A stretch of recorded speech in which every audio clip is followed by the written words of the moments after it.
Hey guys, it's Chloe. Welcome back to my channel and happy 2025. This is the very first video that I am posting in 2025. For this video, I'm going to be doing the ultimate 2024 book reading wrap up. I'm going to be recommending the books that I read, telling you which books I actually read, giving my ratings, reviews, journal flip through, everything like that. So if you want all of that, then watch this video. In 2024, I read 30 books. This is like an in the middle average amount because I have seen people read less and I've also seen people read like triple the amount that I have read. To be honest, I just enjoy reading, so I don't want to give myself like a reading goal or anything like that because then it makes it like not fun anymore. So here is a quick fire of all the books I read with a little something.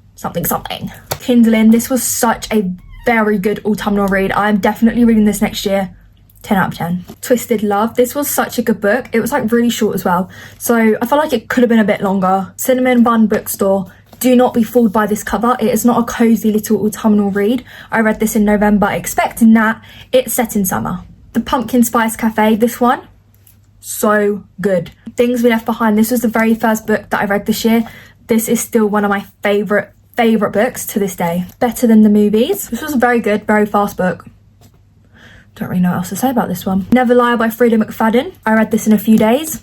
Could not put it down. Really good, and I'm so excited to carry on reading some more books by Frida McFadden. I just got 2 books by her, so really excited for that. The Silent Patient. This was really good. This was like one of my favorite thriller books of the year. Very good, very recommended. Five Survived. This one was decent. It was decent. That's all I'm gonna say. The Reappearance of Rachel Price. Oh my gosh, great book. This is actually such a good book. Like five stars. Like honestly, could not recommend this more. A Court of Thorns and Roses. This book, very good, bit slow, didn't really understand some of it. Overall, it's a pretty good book. A Court of Mist and Fury. Yeah, it was good. It was alright. If He Had Been With Me. If only I had told her. If only someone had told me that I was not mentally prepared for this. Six of Crows. I don't think about this book. I don't know, like it wasn't great. Crooked Kingdom, bit better. I knew the characters, but still wasn't anything special. Don't think about this book, and it's kind of just, to be honest, I have forgotten what happened, so, you know, that probably says a lot. Powerful. This is a little novella. Oh my gosh, this was so good. I think I gave this like a 5 stars. I really like this book. Reckless. No, I want to chuck this book in the bin. I literally, just no. The In Between. It was alright. Don't really know what else to say about this. It Ends With Us. Not rating this. Verity, also not going to speak about this. We have the Chestnut Spring series. I highly recommend every single one of these books. Really good book series. One of my favorite series ever. This book, the worst book I read all year, okay? I got this when I went to 66 Books. It's a poem book. It took me like 2 hours to read. It's flipping poems that make a story. The Perks of Being a Wallflower. That's what I have to say.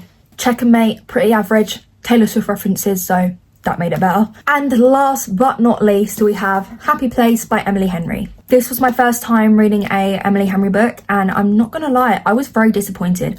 Everyone always says how good Emily Henry's books are, but like, I didn't really like it that much, but I do have some of her other books, so I'm gonna give her books another try. Now got an absolute huge mess down there that I need to clear up. Just on to the next part. Okay, so now that I showed you guys all of the books that I read in 2024, I'm now going to be telling you guys all of these statistics. So I spent a little while working everything out, and now I'm going to tell you all of the statistics. I absolutely love these. So I read the most books in September, as well as the most pages in September. However, in May, that was my month with the highest star rating. So as you know, I read a total of 30 books, and guess how many pages that is? Guess. You'll never guess. 11,581 pages. Sorry. I had 6 5-star reads, 9 4.5-star reads, 8 4-star reads, 6 3.5-star reads, and 1 3-star read. So I also counted up the genre of each of my books. So I read 17 romance books, I read 6 fantasies, 5 thrillers, 2 random/other. Don't know what they were. Didn't record that. On to the next part of this video, which is the journal flip throughs. So I'm going to be flipping through all of my 2024 journal and then my 2025 journal. Okay guys, so here is the 2024 reading tracker journal flip through. So we first have the when I finished a book tracker. Then I had my rating system. Not gonna lie, didn't actually use this, so I scrapped this for 2025. We then have my amount of books tracker, and as you can see, I read 30 books and my goal was here.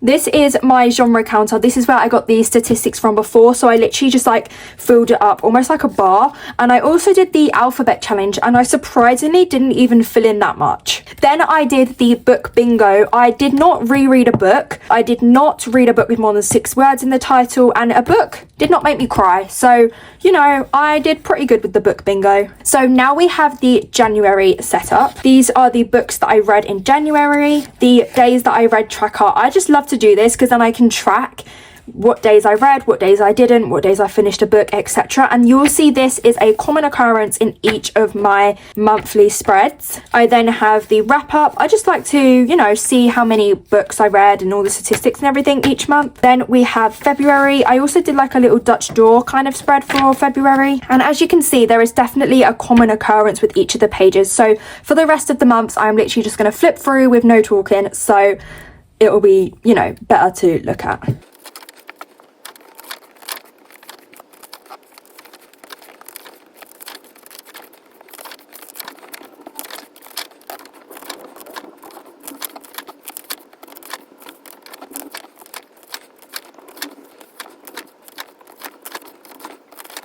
Okay, so that is the whole flip through. I now have the end of 2024 little thing, so I'm just going to show you that. So we have the end of year total pages with each of the months, the pages, the books, and the average star. We then have my year 5-star reads. As you can see, I have not filled this in yet, so I have to fill this in later.